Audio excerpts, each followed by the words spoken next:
നമസ്കാരം. ഇന്നത്തെ വൃക്ഷപരിചയത്തിൽ നമ്മുടെ നാട്ടിൽ നമ്മൾ സാമാന്യേന കണ്ടുവരാത്തൊരു വൃക്ഷത്തെയാണ് പരിചയപ്പെടുന്നത്. അതിൻ്റെ ഡീറ്റെയിലിങ്ങിലേക്ക് പോകുമ്പോൾ ഒരു കാര്യം പറയാം. സാധാരണഗതിയിൽ നമ്മളിതുവരെ ചെയ്തിട്ടുള്ളത് നിലമരമാണ് നമ്മൾ വൃക്ഷപരിചയത്തിൽ ഉൾപ്പെടുത്തിയിട്ടുള്ളത്. നിർഭാഗ്യം എന്ന് പറയട്ടെ, ഈ മരത്തിൻ്റെ ഡീറ്റെയിൽസ് എടുക്കാനായിട്ട് ചെന്ന് കഴിഞ്ഞപ്പോൾ ഒരു സ്കൂൾ കോമ്പൗണ്ടിലാണ് നിൽക്കുന്നത്. അപ്പോൾ അവിടെ പുതിയ കെട്ടിട നിർമ്മാണത്തോടനുബന്ധിച്ചിട്ട് ഈ വൃക്ഷം മുറിച്ചു മാറ്റുന്നൊരു രംഗമാണ് എടുക്കേണ്ടി വന്നിട്ടുള്ളത്. ഇത് ആയുർവേദത്തിലെ ഔഷധക്കൂട്ടായ ത്രിഫലയിൽ ഉൾപ്പെടുന്ന ഒന്നാണ് ഈ വൃക്ഷം. താന്നി എന്നാണ് ഇതിൻ്റെ പേര്. ഇലപൊഴിയും സ്വഭാവമുള്ള വൻമരമാണിത്.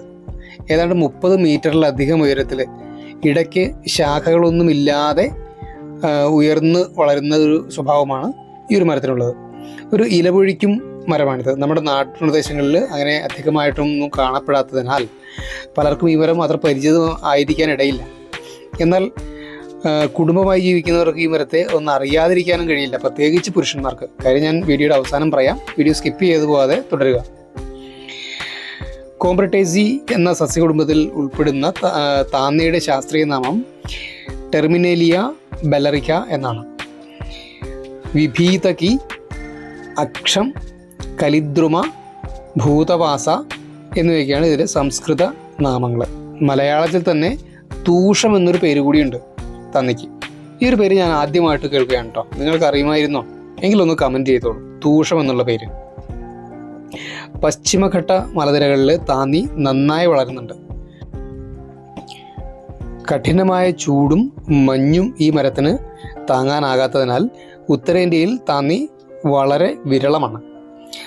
ഭാരതം കൂടാതെ Sri Lanka, Myanmar, Nepal, Malaysia, Vietnam തുടങ്ങിയ രാജ്യങ്ങളിലും താന്നി വളരെ കാണപ്പെടുന്നുണ്ട് നന്നായിട്ട്. പുരാണങ്ങളിലും താന്നിയെക്കുറിച്ച് പരാമർശമുണ്ട്. രാമായണത്തിൽ ദ്വൈതവനത്തിൽ താന്നി ധാരാളമായി ഉണ്ടായിരുന്നതായി പറയുന്നുണ്ട്. പൗരാണിക കാലത്ത് ചൂതുകളിക്ക് താന്നിയുടെ താന്നിക്ക ഉപയോഗിച്ചിരുന്നതായി പറയുന്നുണ്ട്.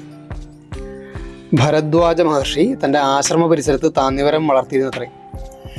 താന്നിമരത്തിൻ്റെ ചുവട്ടിൽ വെച്ചാണ് നളൻ്റെ കലിബാധ മാറിയത്. അതുകൊണ്ടാണ് കലിദ്രുമ എന്ന പേര് വരാൻ കാരണം. ഇതളുകളില്ലാത്ത പച്ച കലർന്ന മഞ്ഞ നിറത്തിലുള്ള പൂക്കളാണ് താന്നിയിലുണ്ടാവുക. കായാകട്ടെ ചെറു നെല്ലിക്കയോളം വലിപ്പമുള്ളതും. ഈ കായകൾക്കൊരു ചാര നിറമാണ് കാണപ്പെടുന്നത്. വെള്ളത്തിലാണെങ്കിലും ദീർഘനാൾ കേടുകൂടാതെ ഇരിക്കാനുള്ളൊരു ക്യാരക്ടർ ഇതിൻ്റെ തടിയിലേക്ക് ഉള്ളതിനാൽ വഞ്ചി നിർമ്മാണത്തിന് താന്നിമരം ഉപയോഗിക്കപ്പെടുന്നുണ്ട്.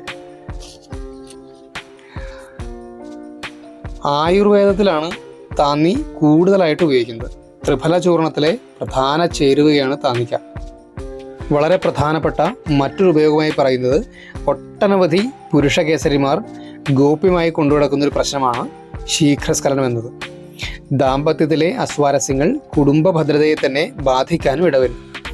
ഇതിനൊരു പ്രകൃതിയുടെ പരിഹാരമായി ആയുർവേദം പറയുന്നത് ശീഘ്രസ്ഖലനം ഉണ്ടാകുന്ന പുരുഷൻ താന്നിയുടെ പരിപ്പ് പൊടിച്ചിട്ട് നെയ്യിൽ ചാലിച്ച് രതിക്രീഡയ്ക്ക് അരമണിക്കൂർ മുൻപ് കഴിച്ചാൽ വളരെ നല്ല വിശേഷമായിട്ടുള്ള ഫലം നൽകും എന്നുള്ളതാണ്. താന്നിയുടെ ഫലത്തിനാണ് കൂടുതൽ ഔഷധ ഗുണം. കഫ, പിത്ത, വാതരോഗങ്ങൾ, നേത്രരോഗങ്ങൾ, ചുമ എന്നിവയുടെ ചികിത്സയ്ക്ക് ഇത് ഉപയോഗിക്കാറുണ്ട്. താന്നിയുടെ ഫലത്തിൽ മുഖ്യമായിട്ടും ഗ്ലൂക്കോസ്, റെസിൻ, ചില അമ്ലങ്ങൾ തുടങ്ങിയവ അടങ്ങിയിട്ടുണ്ട്. ഇതിൽ നിന്ന് ലഭിക്കുന്ന എണ്ണ തലമുടിക്ക് നിറം നൽകുന്നുണ്ട്. കൂടാതെ താന്നിപ്പൂവ് പ്രമേഹത്തിനും മരുന്നാണ്.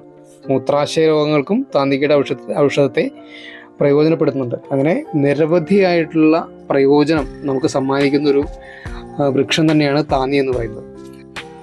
ഇത്രയൊക്കെ വിശേഷങ്ങളാണ് താന്നിയുടേതായിട്ട് അന്വേഷിച്ചറിയാനായിട്ടുള്ളത്. ഇതിൽ കൂടുതൽ വിവരങ്ങൾ നിങ്ങൾക്ക് അറിയുമെങ്കിൽ കമൻ്റായിട്ട് കുറിക്കുക. അത് എല്ലാവർക്കും പ്രയോജനപ്പെടട്ടെ. എന്തായാലും ഇന്നത്തെ വീഡിയോ വൈൻഡപ്പ് ചെയ്യാൻ സമയമായിട്ടുണ്ട്. നിങ്ങളൊരു വൃക്ഷവൈവിധ്യങ്ങളെ സ്നേഹിക്കുന്ന വ്യക്തിയാണെന്നുണ്ടെങ്കിൽ തീർച്ചയായിട്ടും നമ്മുടെ ചാനലൊന്ന് സപ്പോർട്ട് ചെയ്യുക. നിങ്ങൾക്കറിയുന്ന വിവരങ്ങൾ പങ്കുവയ്ക്കാനായിട്ട് ശ്രമിക്കുക കമൻറ്റിലൂടെ. നമുക്ക് വൃക്ഷവൈവിധ്യങ്ങളെക്കുറിച്ച് അറിഞ്ഞുകൊണ്ടേയിരിക്കാം. അപ്പോൾ അടുത്ത വീഡിയോയിൽ കാണുന്നവരെ നന്ദി, നമസ്കാരം.